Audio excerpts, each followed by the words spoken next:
बंदर की माँ उसे उठाती है और कहती है, जंगल से लकड़ियां लाकर दे बंदर। जंगल में लकड़ियां ढूंढने जाता है। तभी अचानक उसके पीछे एक बड़ा सा गोरिल्ला पड़ जाता है। बंदर जैसे तैसे अपनी जान बचाकर वहां से भाग निकलता है। वह गांव में बैठकर चाय पी रहा होता है कि एक आदमी उसके पास आता है और कहता है, दूसरे वाले जंगल में बहुत सारी लकड़ियां हैं, वहां से ले आना। बंदर फिर से डरते डरते जंगल की तरफ भागता है। तभी वहां उसे एक चुड़ैल दिखाई देती है। बंदर भागना चाहता है, लेकिन चुड़ैल उसे पकड़ लेती है और एक अंधेरी गुफा में ले जाती है।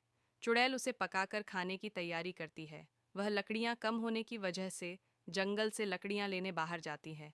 इसी मौका देखकर बंदर वहां से भाग जाता है। भागते भागते वह अपने घर पहुंचता है और अपनी माँ को सारी बात बताता है।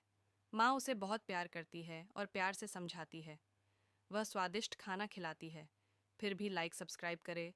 बंदर की माँ उसे उठाती है और कहती है, जंगल से लकड़ियां लाकर दे बंदर। जंगल में लकड़ियां ढूंढने जाता है। तभी अचानक उसके पीछे एक बड़ा सा गोरिल्ला पड़ जाता है। बंदर जैसे तैसे अपनी जान बचाकर वहां से भाग निकलता है। वह गांव में बैठकर चाय पी रहा होता है कि एक आदमी उसके पास आता है और कहता है, दूसरे वाले जंगल में बहुत सारी लकड़ियां हैं, वहां से ले आना। बंदर फिर से डरते डरते जंगल की तरफ भागता है। तभी वहां उसे एक चुड़ैल दिखाई देती है।